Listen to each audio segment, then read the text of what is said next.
Can you please tell something about yourself? Kyusan Singsang Taytay. I am Telma Tolentino, 36 years old. I have one child, 5 years old, presently residing at Damalpalan, Magsingal, Ilocos Sur.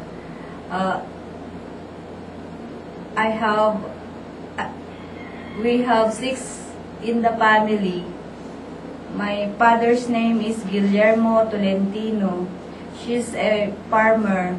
My mother's name is Valentina Tolentino. She's a housekeeper. I am graduate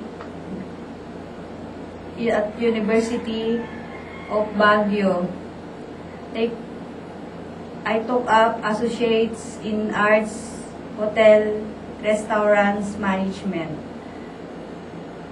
So what about your work experience? I have a local experience as a domestic helper. My duties and responsibilities are cooking, ironing, gardening, laundry. So what about your special skills? My special skills are gardening, playing volleyball. So what if the child is sick? What will you do?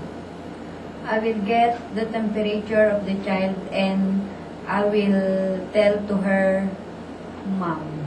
Okay, now what if you're going to school with a child and then you pass by McDonald's and the child insists to eat inside? What will you do? I tell her that I cook already her favorite food. But what if the child doesn't want to obey your orders? What will you do? I will tell to her, Mom. Now what if the child keeps on crying and then he wants to stick to his parents and is about to leave the house? What will you do? I will try to get the attention of the child and I will teach to play and reading alphabet. Can you make a demo on it? Yes, Ma'am. Children, let's read the letter of alphabet.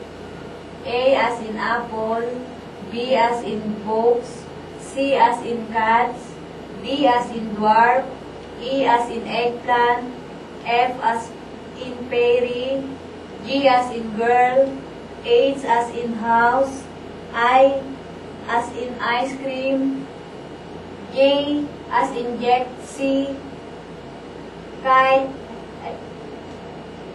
K as in kite, L as in lion, M as in monkey, N as in notebook, O as in orange, P as in Pinocchio, Q as in queen, R as in rabbit, S as in snake, T as in tomato, U as in umbrella, V as in Valentine, W as in watch, X as in xylophone, Y as in yak, Z as in zebra. So what are the places in the house which you think are dangerous for children and why? Kitchen and bathroom. Kitchen is there are so many things that are sharp in the kitchen. Bathroom is a slippery wet. Okay, so of all the household work, which of it do you think you're good and strong at? Cooking, ironing, laundry. Now in cooking, can you mention some Chinese dishes that you can prepare? Steamed chicken, soy chicken, and steamed peas. How are you going to avoid homesickness? I will make busy myself and I'll do my menu for the next day. Why do you want to work in Hong Kong as a domestic helper? To help my family. So is there any message that you want to impart to your future employer in Hong Kong? To my future employer, if you are going to choose me, I try my best to do our duties and responsibilities. I'm honest, understanding, and patient. Have a nice day, Toche.